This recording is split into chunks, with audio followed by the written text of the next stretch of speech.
Welcome back.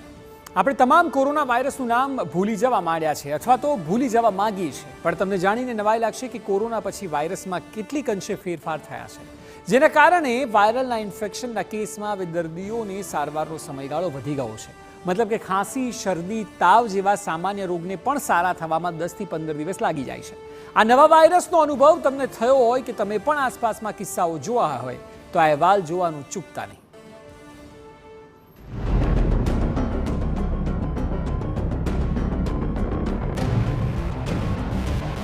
ઉનાળાની શરૂઆતમાં season બદલાતા લોકો બીમારીમાં સપડાઈ રહ્યા છે.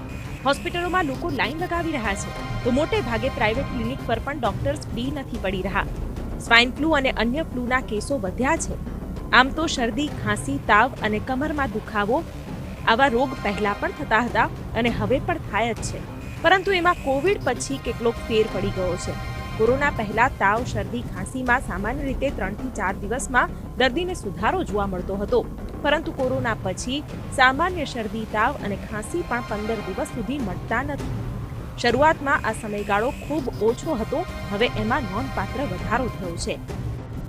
સામાન્ય શરદી ખાંસી કહેતા હતા, એમાં પહેલાં એવું હતું કે 4-5 દિવસમાં દર્દીને રાહત થઈ જતી હતી, પણ હવે એવું જોવા મળે છે કે તાવ હજુ મટી જાય, પણ જે ખાંસી હોય છે, સૂકી ખાંસી, એ લાંબા સમય સુધી રહે છે. ઘણીવાર 15 થી 20 દિવસ સુધી રહે છે અને દર્દી એમાં ઘણીવાર વધારે હેરાન થતું હોય છે. આઈડિયલી તો એમાં સિમ્પ્ટોમેટિક ટ્રીટમેન્ટ જ અમે આપતા હોઈએ છીએ, પણ ઘરગથ્થુ ઉપચાર અને બધું કરવા છતાં પણ એ લાંબો સમય તો લે જ છે. એટલે કોવિડ પછી અમે આવો ટ્રેન્ડ જોઈએ છે.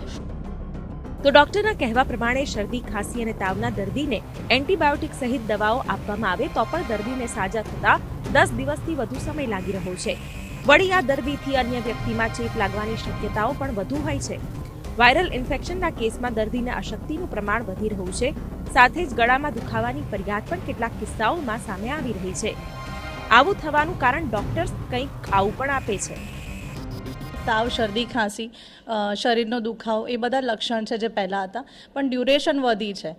એના કારણો 5 થી 6 એવા ફેક્ટર્સ હોઈ શકે કે એક તો વાતાવરણમાં પોલ્યુશન, એર ક્વોલિટી ઇન્ડેક્સ વધ્યો છે જે હાલમાં ચર્ચામાં છે. એના સિવાય લોકોની રોગપ્રતિકારક શક્તિ, ખોરાક અને ડાયટરી હેબિટ્સના લીધે એ ઘટી છે. પ્લસ વાયરસમાં જીનેટિક મ્યુટેશન કરીને આવે છે. એ અમુક વર્ષોમાં વાયરસમાં અમુક જીનેટિક મ્યુટેશન થતા હોય છે, એ બદલાવ થતા હોય છે. એના લીધે વાયરસની વિરુલન્સ એ વધતું જતું હોય છે, એટલે એ એટમોસ્ફિયર અને દવાઓ સામે પણ સર્વાઈવ કરે વાયરસ. એટલા માટે એવું થાય કે વાયરસ લાંબુ ચાલે અને નોર્મલ દવાઓ અસર ના કરે.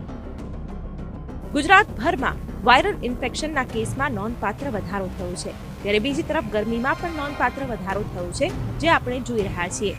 ફિકર એ વાતની છે કે ગરમીમાં પણ વાયરસ વધુ સક્રિય રહેતા વાયરલ કેસો પર કેવી રીતે કાબૂ મેળવવો તે તબીબો માટે ચેલેન્જ રૂપ બન્યું છે. જિગ્નેશ પટેલ, TV9, અમદાવાદ.